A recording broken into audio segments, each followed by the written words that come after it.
Olá, povo de Deus, sábado da sexta semana do tempo pascal, 11 de maio de 2024. A nossa reflexão de hoje é a partir de Atos 18, de 23 a 28, e João 16, de 23b a 28. No texto de hoje, diz que Paulo, depois de um tempo em Antioquia da Síria, já tinha partido em missão outra vez. E o fato narrado por Lucas hoje se passa em Éfeso, que é uma cidade antiga na região do Mar Egeu, no centro da Turquia, perto da Selçuk moderna. Suas ruínas escavadas refletem séculos de história da Grécia clássica ao Império Romano, quando a cidade era o principal centro comercial do Mediterrâneo, até a difusão do cristianismo. Ao sudoeste de Selçuk, há uma igreja dedicada à Virgem Maria, local do Concílio de Éfeso, em 431. Centro de peregrinação que muitos acreditam que seja onde Maria passou os últimos anos da vida dela. Há também a Basílica de São João, que, de acordo com a tradição do século II, o apóstolo João passou seus últimos anos em Éfeso e foi sepultado sob o que é hoje o pórtico dessa igreja. Na época de Paulo, Éfeso era muito rica por causa da sua condição de maior cidade portuária da Ásia Menor. A cidade ostentava muitos prédios públicos importantes, como ginásio de esporte, teatro, e tinha um arco de triunfo, construído no ano 3 a.C.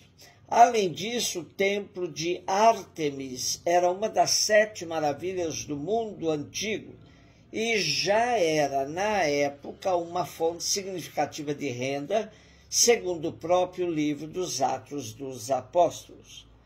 Bom, no nosso texto de hoje, vemos a delicadeza de Lucas ao narrar um fato tão comum da comunidade que envolve Áquila e Priscila, o casal amigo de Paulo, e uma nova liderança de nome Apolo.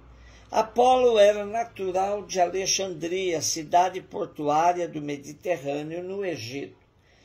Em Éfeso, mais exatamente na sinagoga, Apolo se destacou por sua capacidade de pregar sobre o caminho do Senhor, pois já tinha sido catequizado, embora conhecesse somente o batismo de João.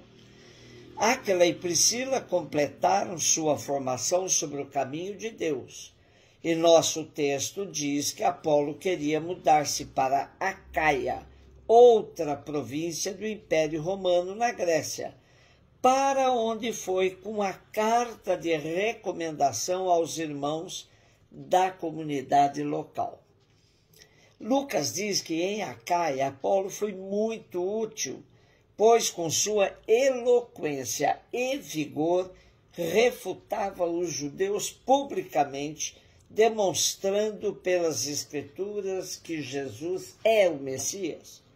O surgimento dessa liderança cristã dentro da sinagoga nos faz pensar como surgem nossas lideranças hoje em nossas comunidades. A grande vantagem deles é que, mesmo nas sinagogas, qualquer leigo poderia pregar e aí tinha seu carisma reconhecido. Hoje, em nossas pequenas comunidades, mesmo as comunidades eclesiais de base, pode também acontecer fato semelhante.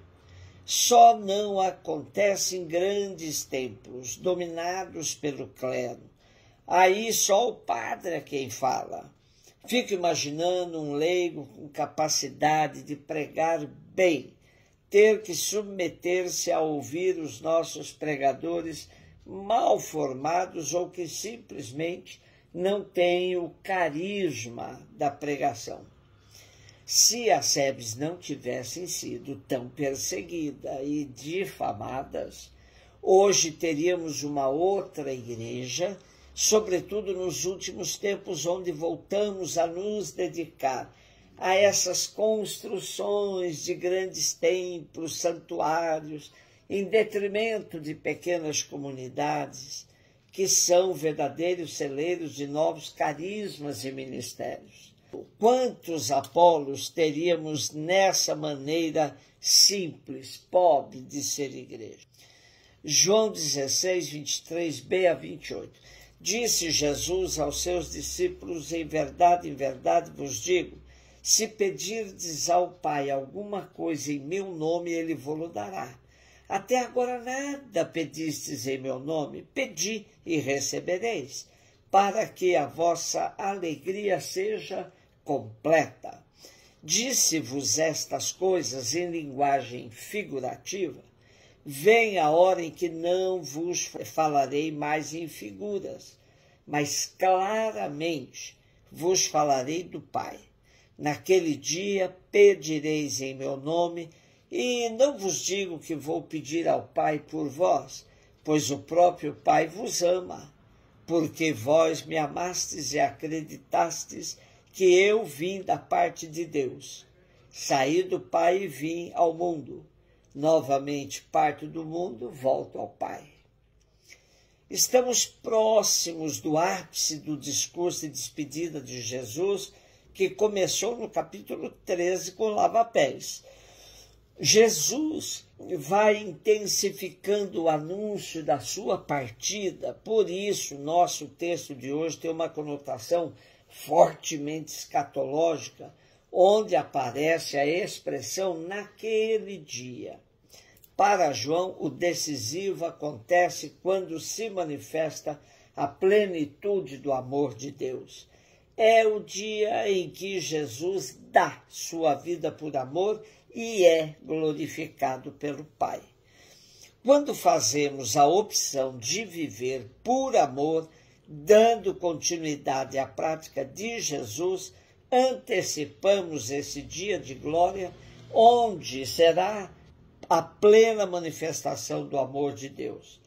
Mas o que vamos ver naquele dia já está sendo decidido na nossa atitude de adesão hoje a Cristo. Jesus não tinha a intenção de fazer com que os discípulos ficassem debatendo sobre o último dia, mas que eles assumissem uma postura decisiva de segui-lo no hoje deles. Ao invés de saírem pregando que Jesus em breve voltará, era preciso que eles reconhecessem que Jesus já está no meio deles e não os deixará órfãos, pois o Espírito garante a continuidade do projeto de Jesus. Também Jesus queria que seus discípulos tivessem a certeza de que poderiam recorrer a ele em qualquer momento e situação. Na vivência do dia a dia, muitas aflições atingirão os discípulos, mas guardando as palavras de Jesus, eles poderão superar os piores conflitos e serão capazes de dar testemunho do Evangelho em meio às perseguições. Não poucas vezes temos a tentação do desânimo, fruto do desencanto que nos assola frente à lentidão de mudanças mais fundamentais que buscamos. A capacidade de resiliência do povo simples e pobre nos impulsiona. Quando pensamos em desanimar, as lutas empreendidas pelo povo nos abrem caminhos e nos dizem que devemos seguir em frente, na certeza de que Jesus caminha conosco. Estamos nos aproximando das celebrações da Ascensão de Jesus e de Pentecostes, a volta de Jesus ao Pai e a vinda do Espírito Santo. Este, como disse Jesus, tem a missão de esclarecer tudo. Por isso, no Evangelho de hoje, Jesus diz que naquele dia não falará mais com figuras e de maneira enigmática. De fato, tudo vai ficando claro. Saí do Pai, volto ao Pai. O próprio Pai atenderá vocês, mesmo que peçam em meu nome, pois eu estarei junto dele. E Jesus os incentiva a pedir ao Pai para que a alegria deles seja completa. Alegria completa é saber que somos acompanhados de perto pelo Pai que nos ama, por Jesus que caminha conosco e pelo Espírito que tudo torna mais claro, mais palpável. Não pode haver mais alegria que sermos introduzidos na comunhão da Trindade. Um beijo no seu coração.